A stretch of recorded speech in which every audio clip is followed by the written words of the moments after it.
Hello, my name is Ian Attle, and welcome to Law 305, Introduction to Criminal Law at the undergraduate level at the University of Buffalo, Chapter 2, Constitutional Limitations. Today we're going to be exploring everything from limitations on the prosecution in regards to constitutional law. So let's get started. So let's start by understanding the limits on constitutional law. The framers of the United States Constitution were suspicious of power in the hands of government officials. So they understood the importance of letting individuals take control of their own destinies, but they were also realists and knew that freedom depends on order. So you need a concept in ordered liberty. You can't have total libertarian liberty. Thomas Hobbes really does a good job of explaining the reason why we need to have this notion of a commonwealth and government. Constitutional democracy is not pure democracy. Constitutional democracy is where the majority cannot make a crime out of the conduct that is protected by a fundamental right in the United States Constitution. For example, 99.9% of the population can say, I don't believe in the First Amendment right.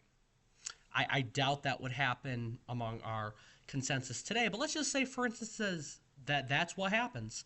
Then it doesn't mean that the right goes away. The right's inherent in the Constitution.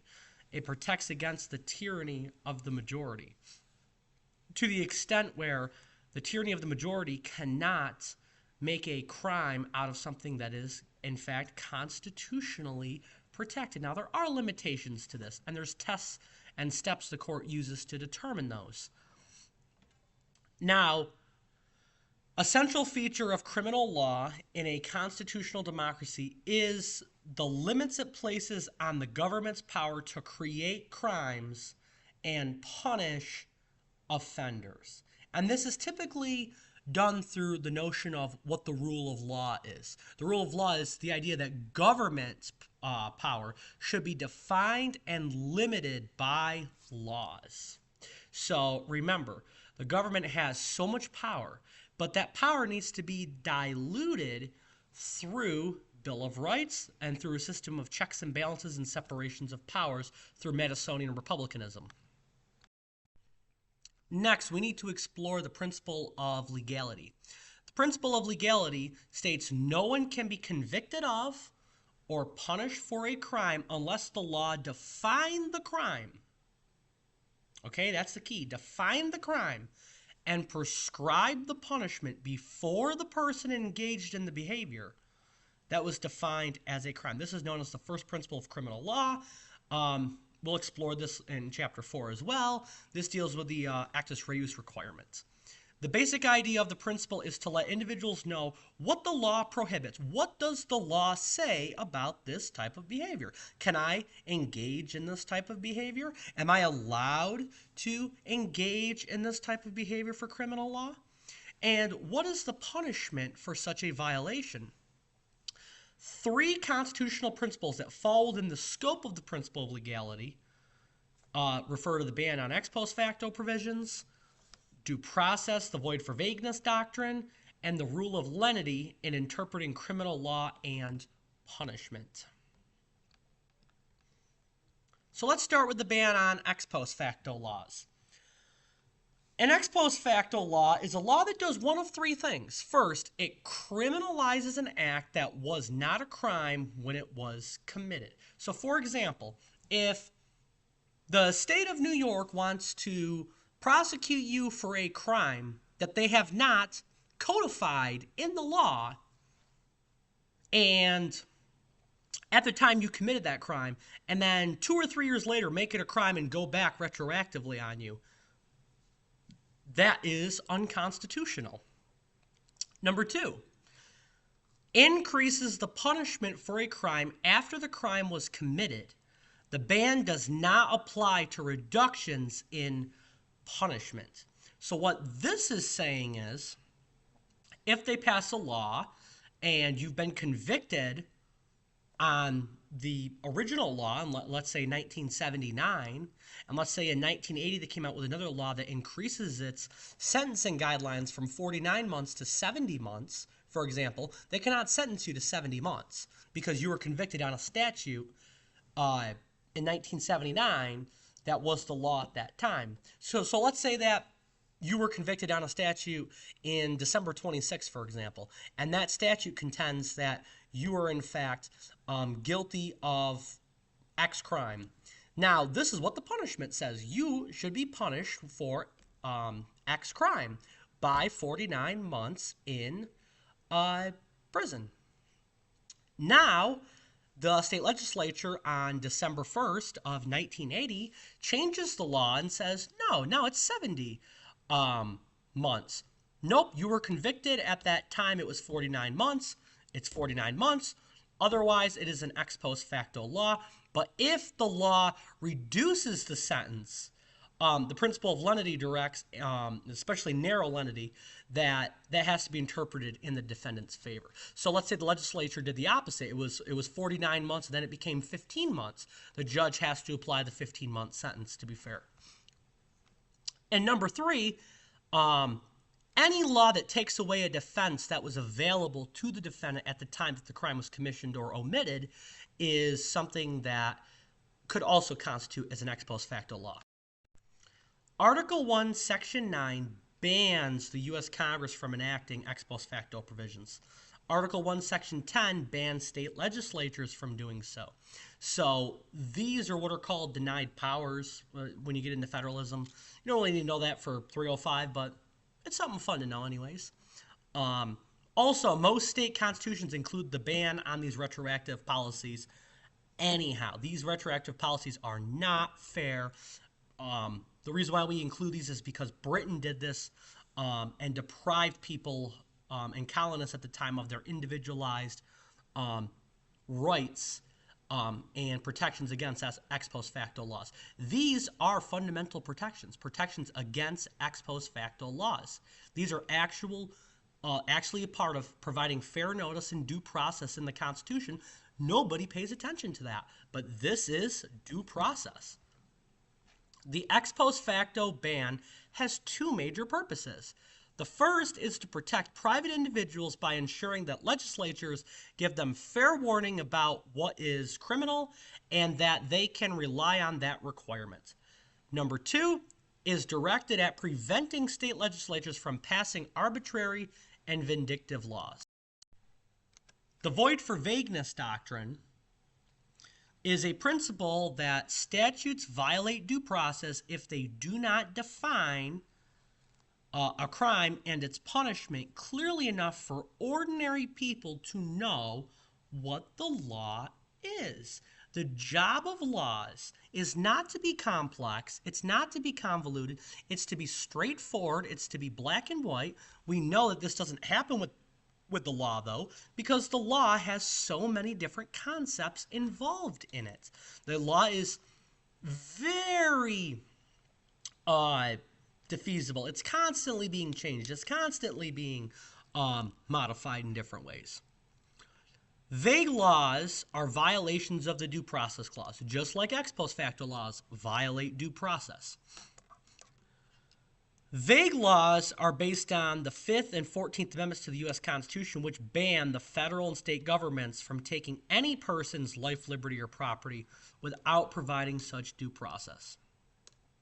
Criminal punishment deprives individuals of life, capital punishment, liberty through imprisonment, and property through fines. Therefore, to warn private persons of what the law forbids and allowing officials the chance to define arbitrarily what the law forbids denies individuals their essential due process and fundamental freedoms.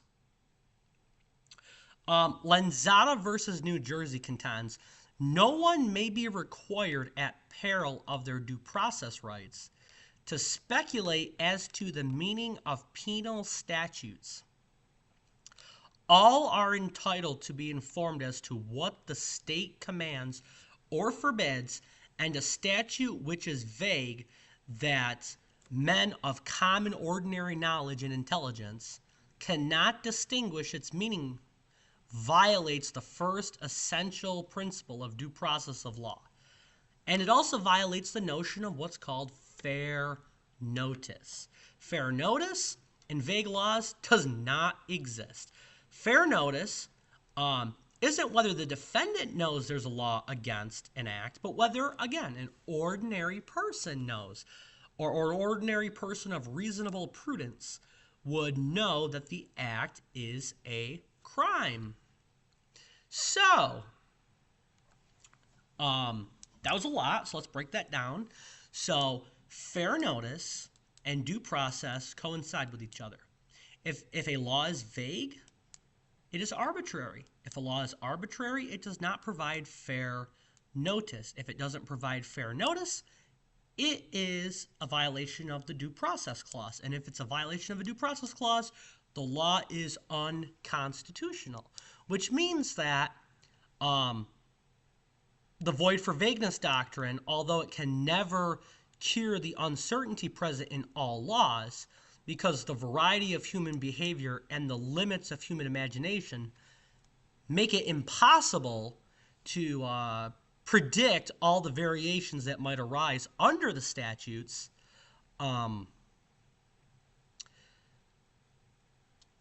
Colander versus Lawson agrees that when the legislature fails to provide minimal guidelines that may allow prosecutors, policemen, and juries to pursue their own personal predilections, that is a problem, because now we are not ensuring justice and equal protection of the laws the way we should be. State v. Anderson also contends that the challenger must show that an individual of ordinary intelligence would not understand what he is required to do under the laws to escape responsibility, and that must be proved beyond a reasonable doubt. And hint, that is not the state's burden. That is the person who's challenging the law's burden to prove that. State versus Metzinger, the Nebraska Supreme Court held that the indecent, immodest, or filthy act was void for vagueness.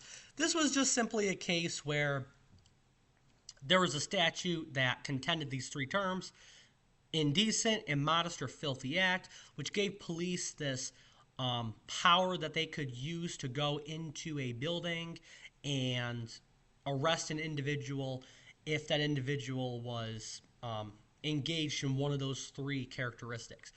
This case happened to run across one of those three characteristics, and they happened to be arrested for it, but the law was written in such a way that was vague, because what does indecent truly mean?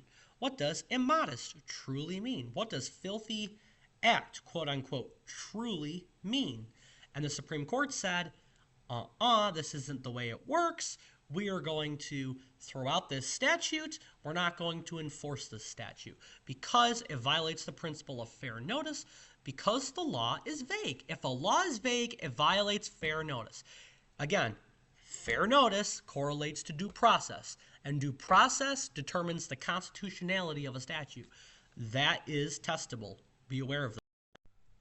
The rule of lenity requires courts to resolve every ambiguity in a criminal statute in favor of the defendant. This goes back to John Marshall in 1820. The U.S. Supreme Court found a new and improved narrow lenity rule. Nowadays, this is the modern rule now. The rule of lenity, which back to Marshall, was very broad. It was for all crimes.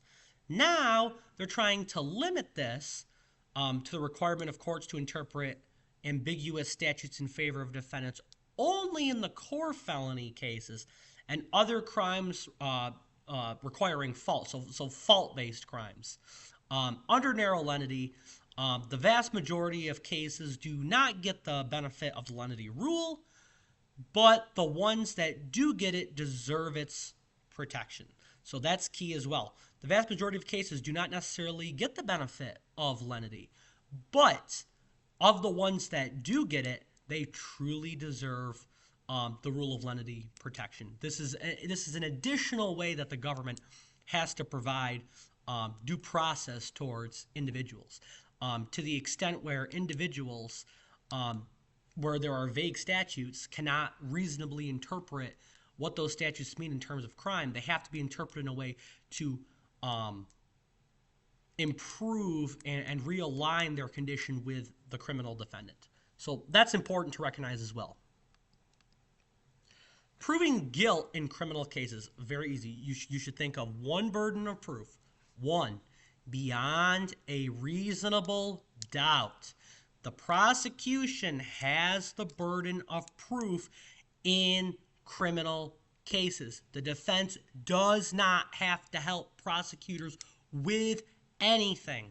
I don't care what professor you're with. I don't care if you're in law school, if you're an undergrad, if you are a law major and you do not know what beyond a reasonable doubt means, please write it down now. Do not wait. Write it down now. Okay? Proving beyond a reasonable doubt that a defendant is guilty. And we're going to talk about what that means because it is very important.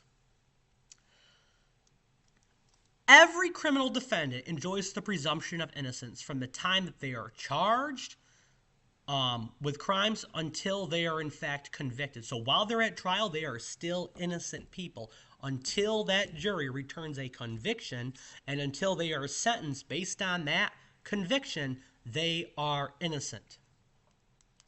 The prosecution has the burden of proof.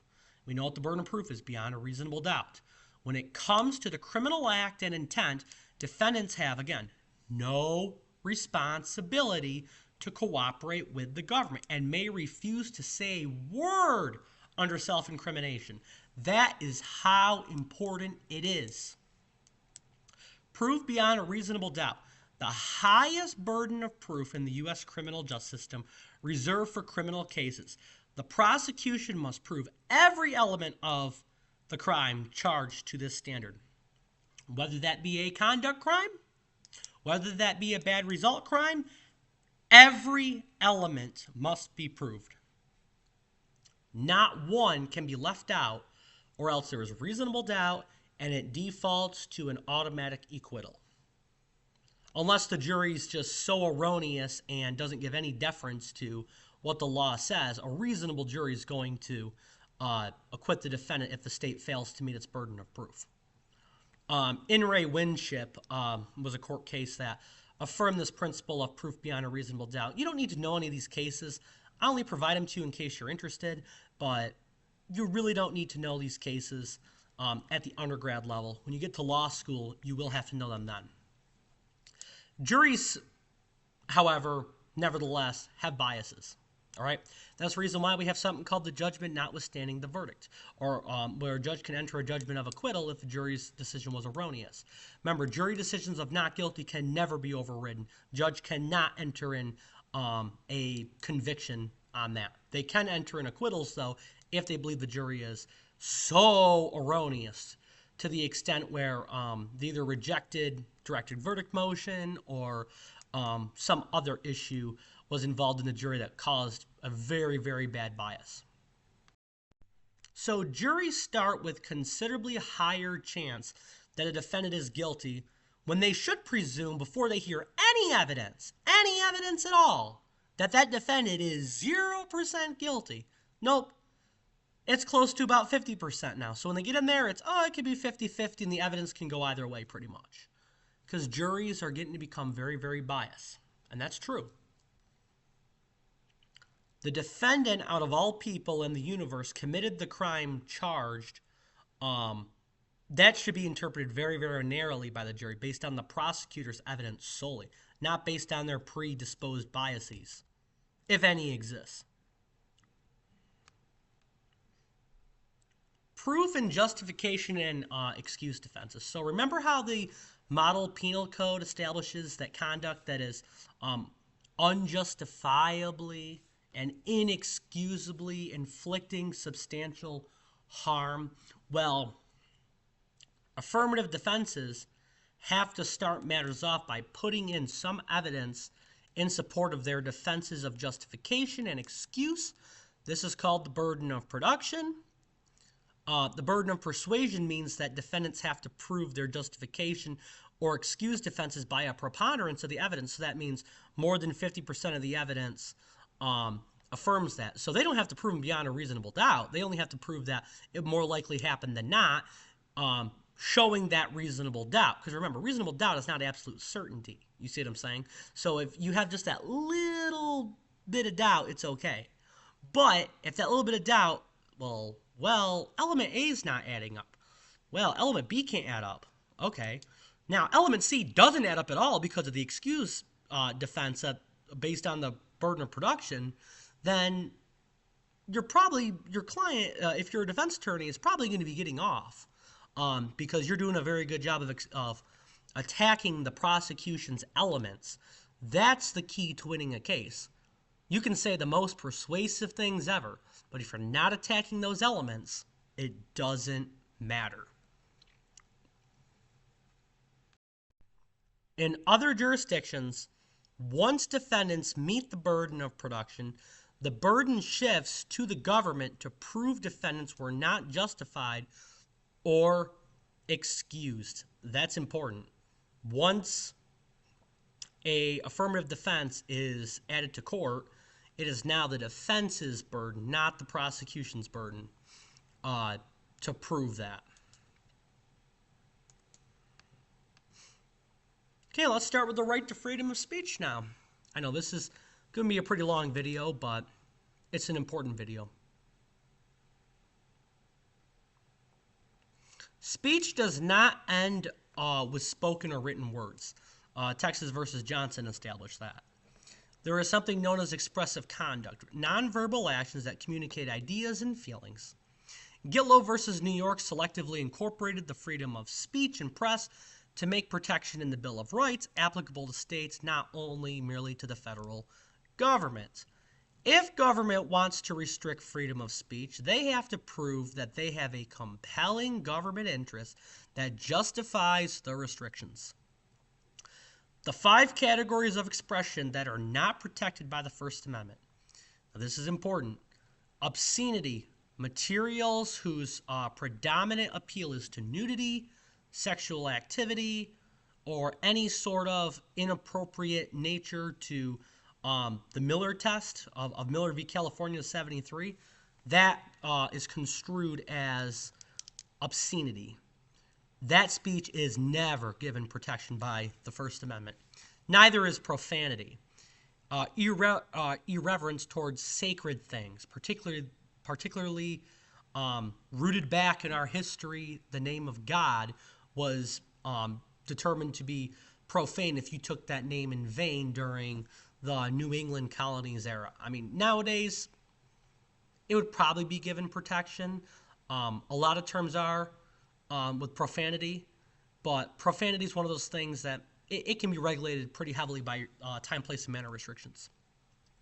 Libel and slander. Libels are damages to reputation expressed in print, writing, pictures, or signs. So they are circulated to a third party, you know what I'm saying, more in like a permanent, tangible form. While slander, and you got to prove, you know what I'm saying, for specific damages in slander cases, but slander is basically by reputation of spoken words. Fighting words, words that are likely to provoke the average person to retaliation, and a case of a breach of peace, and that a lot of times is based on what's called the clear and present danger test, which is our last exception to the First Amendment. Expression that creates a clear and present danger of an evil, which legislatures have the power to prohibit, and that was in fact established by Schenck versus United States. And this is what Oliver Wendell Holmes always said: you can't yell fire in a crowded theater.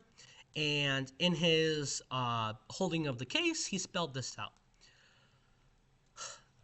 the government to punish words that, quote, and I'm quoting from him now, that produce a clear and present danger of a serious substantive evil that rises far above the public inconvenience, annoyance, or unrest. And that was of a 1919 case of Schenck versus United States. Government may regulate the non-protected speech in accordance with TPM restrictions or time, place, and manner restrictions. Void for overbreadth doctrine establishes that speech guaranteed by the First Amendment by invalidating laws written so broadly that the fear of prosecution creates this chilling effect that discourages people from exercising that freedom or autonomy. We don't want the government being too broad with how much power they have. We want to narrow that power enough, but we don't want to narrow it too much. So the void for overbreadth doctrine determines that question between order and liberty in the context of the First Amendment.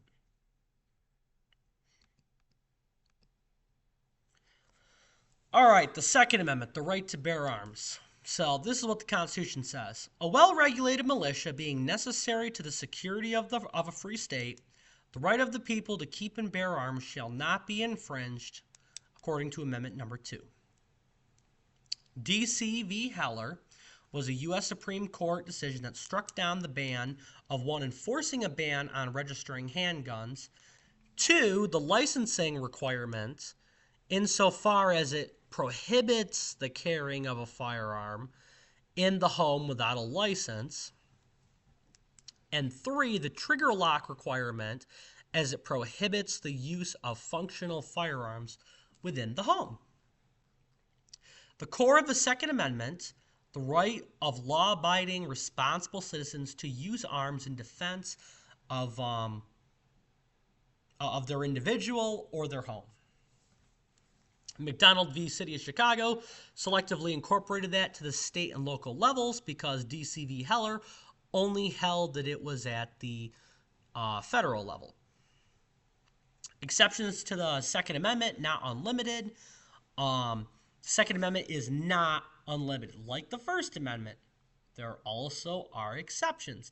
Remember, the Supreme Court wants to protect the First Amendment to almost its absolute potential, but there are still restrictions, just like there are restrictions in the Second Amendment. But the Second Amendment is not given as much protection as the First Amendment. Carrying concealed weapons illegally without a permit, and they're not registered, or they are a ghost gun, are not protected under the Second Amendment.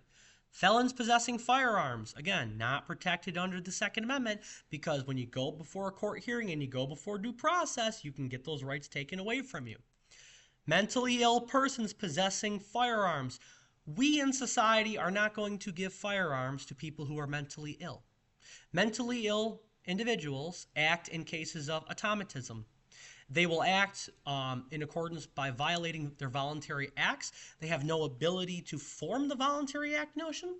We are not going to let someone who is mentally ill have a firearm in their possession, because what could go wrong?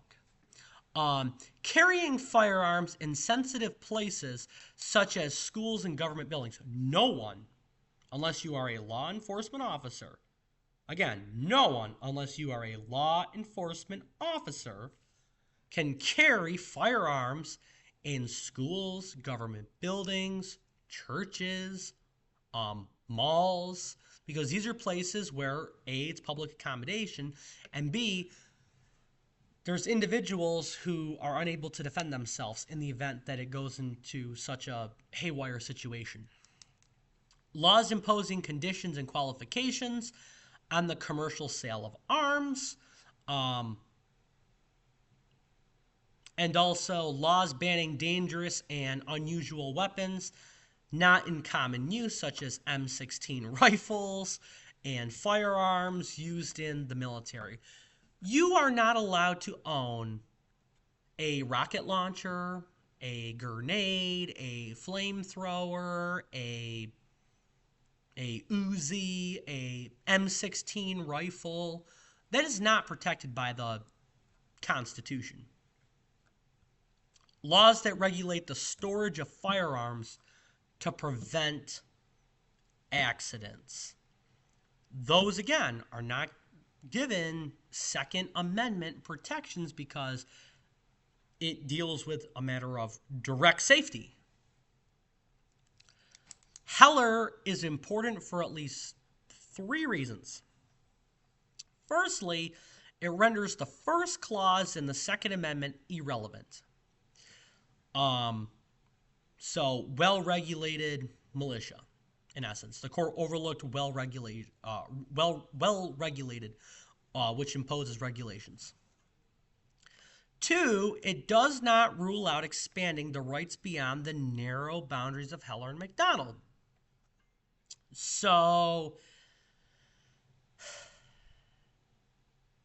it does not rule out that there are other restrictions that could potentially be added to Second Amendment limitations that the government can be eligible to impose. Thirdly, the Supreme Court declined to undertake an historical analysis of the full scope of the Second Amendment. Now, there's a two-pronged test. It's given intermediate scrutiny. Does the law impose a burden on conduct falling within the Second Amendment's guarantee? And if so, is that burden reasonably adapted to a substantial government interest?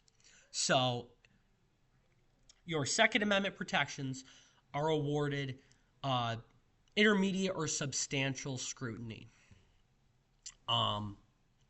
Before D.C. v. Heller and MacDonald, they were given rational basis, but they do rise to the level of a fundamental right that was in essence of ordered liberty, according to the Supreme Court. So legally speaking, it's given intermediate scrutiny. Wallard versus Gallagher, hand donor and a Second Amendment advocacy group sued Maryland for its good and substantial reason for issuing handguns under the ground that it violated the Second Amendment. You don't really need to know that case, but it's just something fun if you want to study that.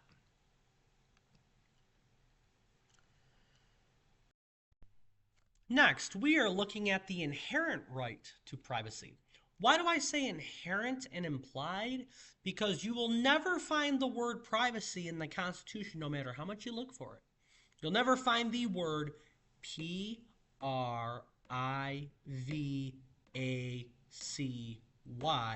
in the Constitution. So how do we know there even is a right of privacy? Well, a constitutional right to privacy, a right that bans all government invasions of the sanctity of a man's home and the privacies of life. It's fundamental, too, because it requires compelling interest to justify it being invaded. The right to privacy was created by Griswold versus Connecticut by the First Amendment, Third Amendment, Fourth Amendment, Ninth Amendment, Fifth Amendment, and 14th Amendments. So you have an amalgamation of all of these different amendments. They're all combined, and something about each one of these amendments the court has found implies the right to privacy, even though it is not enumerated in the Constitution. Griswold versus Connecticut was that case of 1965. Struck down laws making it a crime for a married couple to use contraceptives and to counsel couples on birth control. That's what the Supreme Court decided. Stanley versus Georgia was another privacy case. It struck down a state law making it a crime for adults to watch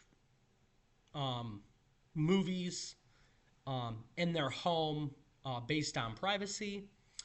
Instantada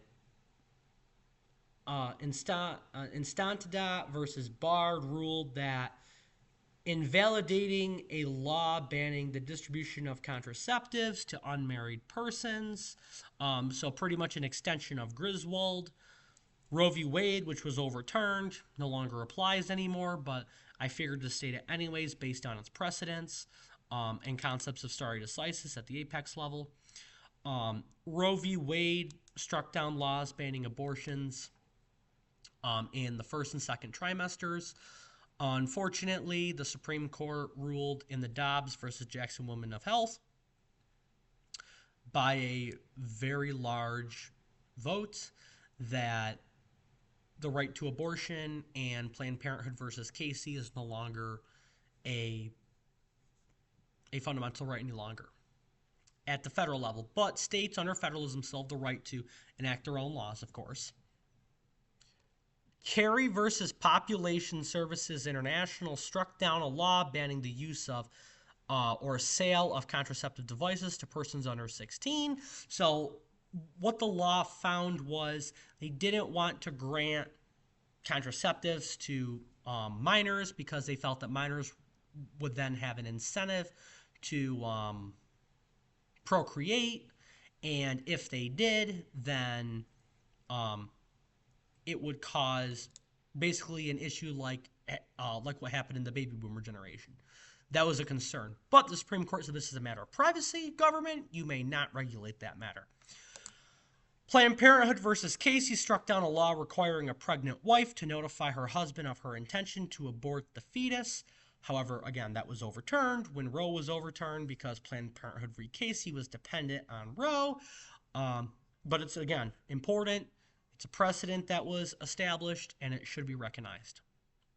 Lawrence versus Texas struck down a Texas statute making adult consensual same-sex sodomy a crime.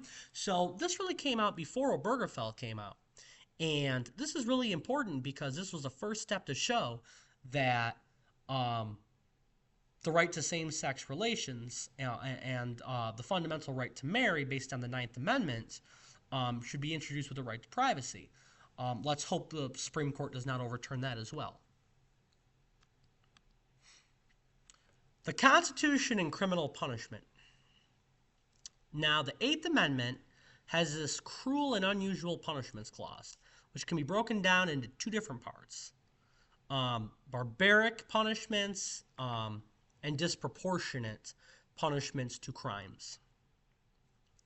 Two types of cruel and unusual punishments are important to understand because barbaric punishments contend that punishments should no longer be considered acceptable into society. So any sort of like torturous punishments, chopping off a finger or an arm or a leg or an eye is barbaric, and it violates the cruel and unusual punishment clause. I don't care what you believe, if there should be an eye for an eye or a tooth for a tooth, but it's unconstitutional. Cruel, I mean, the only case that could really determine this established this. According to the Eighth Amendment, means punishment by death is not cruel as long as it isn't something more than the mere extinguishment of life. Death has to be instantaneous and painless, and it cannot involve unnecessary mutilation of the body. So that's important to recognize for the Eighth Amendment. U.S. versus Gementera, the I stole mail, this is my punishment, was in fact constitutional because it was neither barbaric nor disproportionate. It was just in lieu of incarceration. So humiliation alone is definitely not, a violation of the Constitution. Principle of proportionality, again, the punishment has to fit the crime. First applied in Weems versus United States in 1910. The United States Supreme Court has consistently agreed that proportionality principle applies to death penalty cases. Coker v. Georgia of 1977 held that death was disproportionate punishment for raping an adult woman. Kennedy v. Louisiana of 2008 held the court decided that executing Patrick Kennedy was cruel and unusual punishment because it was disproportionate to his rape of his 8-year-old stepdaughter.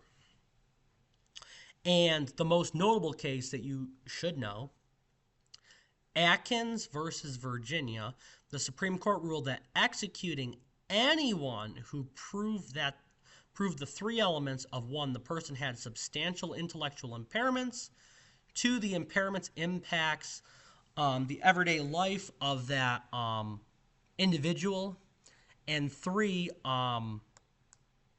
since birth or during the childhood, that mental illness impacted that person.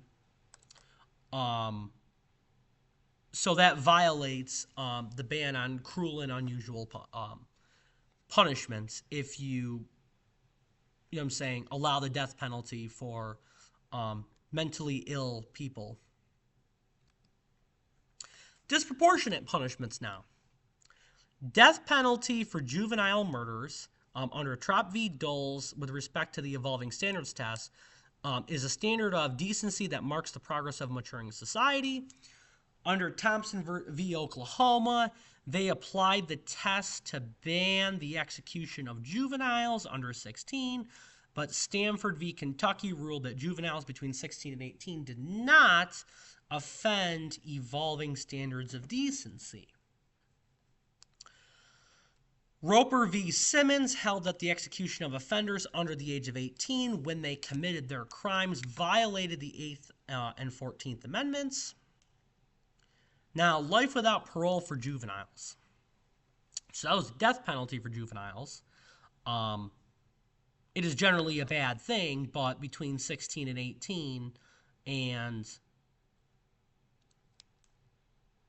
it was allowed at one point, but then Roper v. Simmons held that the execution of offenders under the age of 18 violated the 8th and 14th Amendments. So just be aware that the death penalty for minors is unconstitutional. Life without parole for juveniles. Graham v. Florida. Life without parole for juveniles extends the principle of proportionality. State versus Nim of 2011. The Wisconsin Supreme Court upheld Neham's death in prison sentence for the horrific intentional murder of 13-year-old Zong Vang.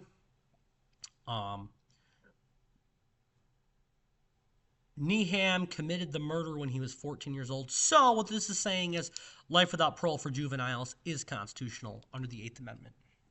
But under the evolving standards test, the death penalty is not. So just be aware of that. Prison sentences.